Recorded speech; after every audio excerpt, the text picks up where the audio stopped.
Pro-Vice-Chancellor, graduands, guests, I'm delighted to introduce our honorary graduate today, Mike Gayle, Salford graduate, journalist and best-selling author.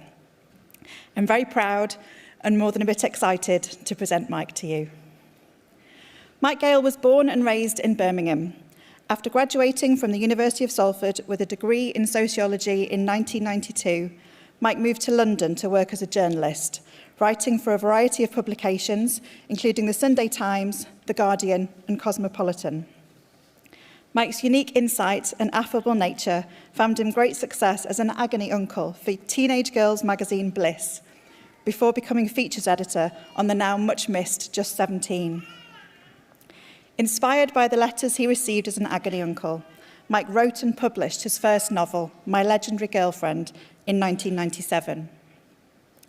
My Legendary Girlfriend was hailed by The Independent as full of belly laughs and painfully acute observations, and by The Times as a funny, frank account of a hopeless romantic.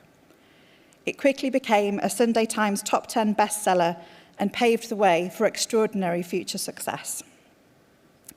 To date, Mike is the author of 16 best-selling novels and 1 book of non-fiction. His books have been translated into over 30 languages, and his stories continue to resonate with people all over the world.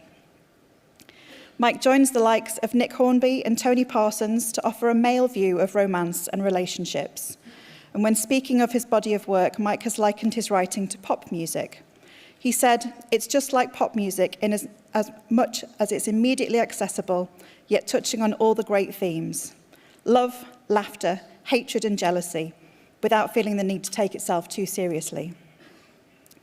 At the Romantic Novel Awards in 2021, Mike was honoured with a special award for his contribution to the literary genre, the Outstanding Achievement Award. In a genre traditionally dominated by female writers, Mike is not only the first ever male author to win, he is also the first person of colour to take home the award. Mike is an outstanding role model, thanks to his passion and the significant success he has achieved for the benefit of society. As a Salford graduate, he continues to fly the flag for Salford, and we're immeasurably proud of him and all that he has achieved.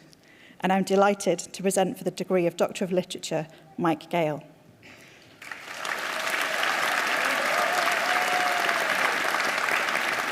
For writing stories that capture the human condition, for not shying away from difficult topics like mental health, loneliness, shame and grief, for writing from a male protagonist's perspective and through that, helping to unlock those emotions that can often stay pent up and cause harm, particularly in men.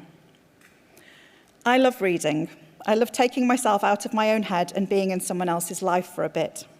My favourite books will always be the ones where the characterisation by the author is so good that I can picture those characters and imagine their lives so clearly that I'm there with them while my head is in the book. Mike, you're a Salford graduate. You've done amazing things. We're incredibly proud of everything that you've achieved. But the reason I nominated you for this degree is a personal one. You'll be pleased to know it's nothing to do with you being an agony uncle at Bliss. In the very early days of the pandemic, before we were locked down, I was reading one of your books, Half a World Away. It's a beautiful story about love and families and relationships, illness and grief. I read on the train. It's my escapism on my commute, and while reading this book, it provoked such emotions that I struggled to contain them. And I was so concerned that my fellow train travellers would think it was COVID bursting out of my face, instead of the raw emotion and grief for the characters, I had to stop reading on the train. And it amazes me, the ability to understand the human condition so well, to conjure those characters and situations that provoke such extremes of emotion in another human being, just through the art of writing words on a page. Wow, what an incredible skill that is. I salute you. I thank you. Pro-Vice-Chancellor, I present for the degree of Doctor of Literature, honoris causa, Mike Gayle.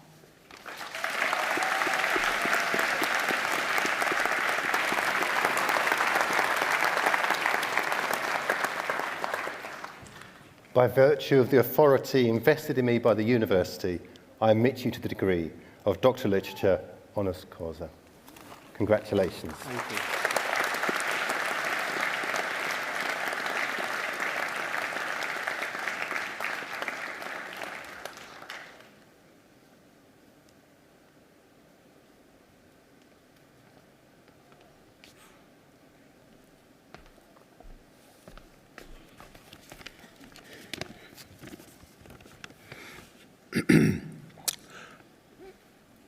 Pro-Vice-Chancellor, fellow graduates, ladies and gentlemen, I'd like to say how absolutely thrilled I am to be in receipt of this amazing honour.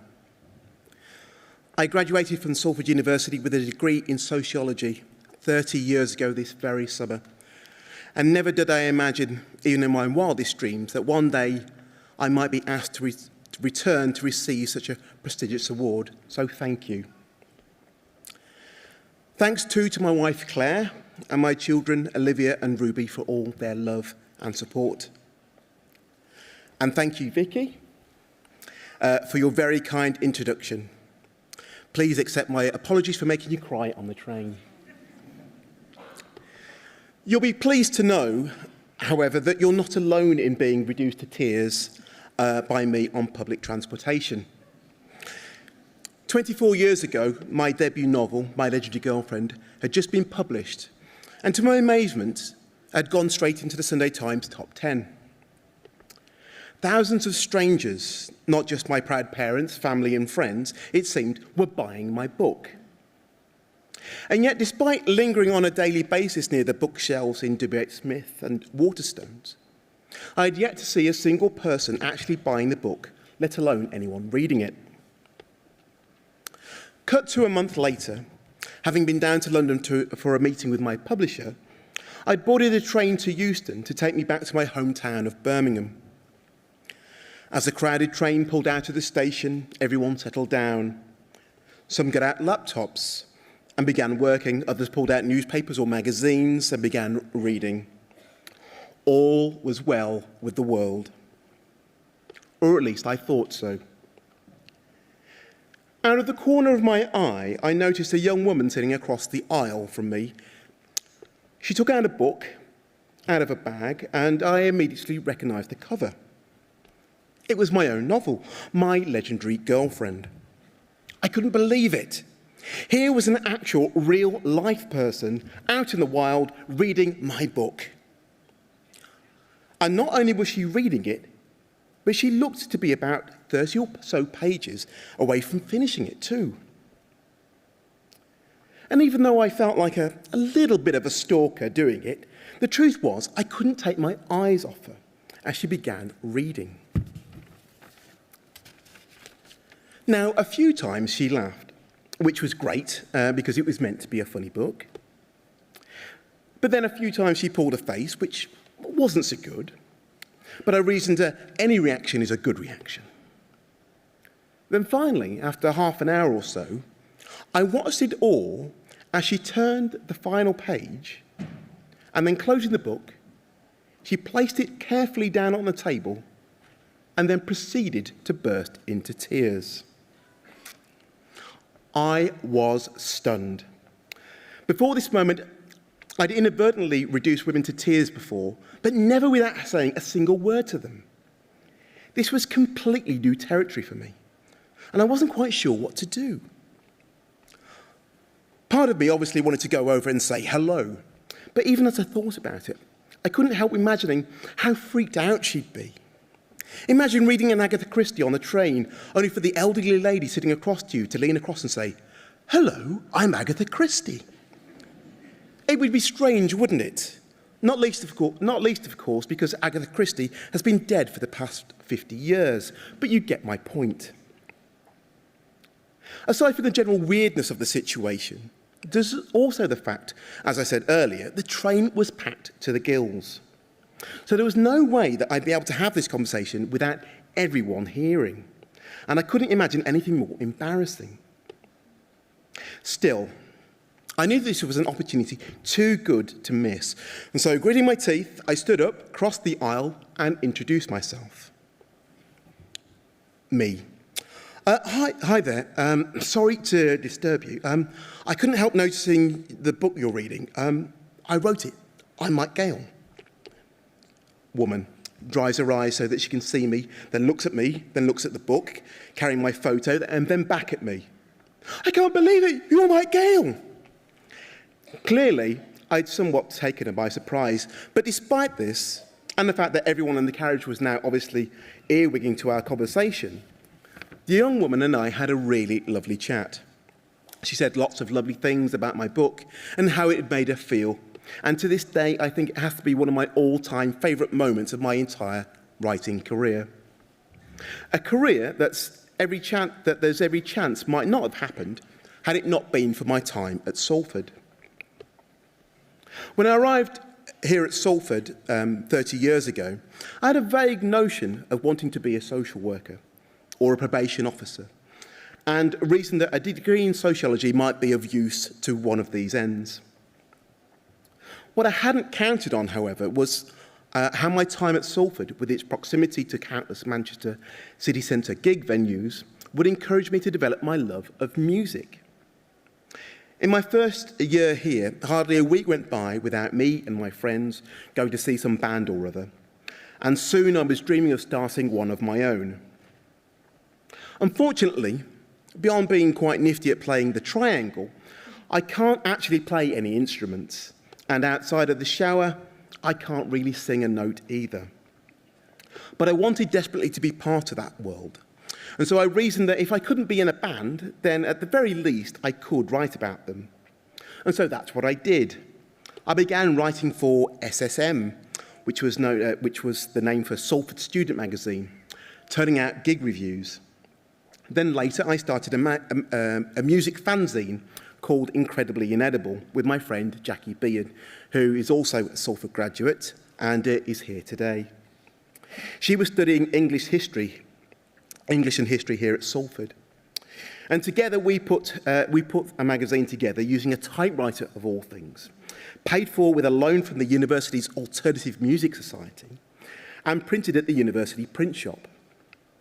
Incredibly Inedible and its later iteration Bandwagon, despite only having a circulation of 50 copies, went on to score interviews with the likes of Bjork, the Happy Mondays and Teenage Fan Club. Off the back of this, I started working for a listings magazine in Manchester and ended up loving writing so much that I knew I wanted this to be my career. 2 years and a postgraduate diploma in periodical journalism later, I got my first full-time job as a writer, working for a company that produced, amongst a number of other titles, Take That Official magazine. Having grown up reading and loving the legendary Smash Hits magazine, this was a perfect fit for me. It was fun, irreverent, and never boring. And from there, it was a mere hop, skip, and a jump to becoming the agony uncle for a brand new teenage girls magazine called Bliss. Sorry. People often ask me what qualified me to become an agony uncle for teenage girls, and my answer is always the same. I just happened to be in the right place at the right time. My boss wanted a male agony uncle, and there I was.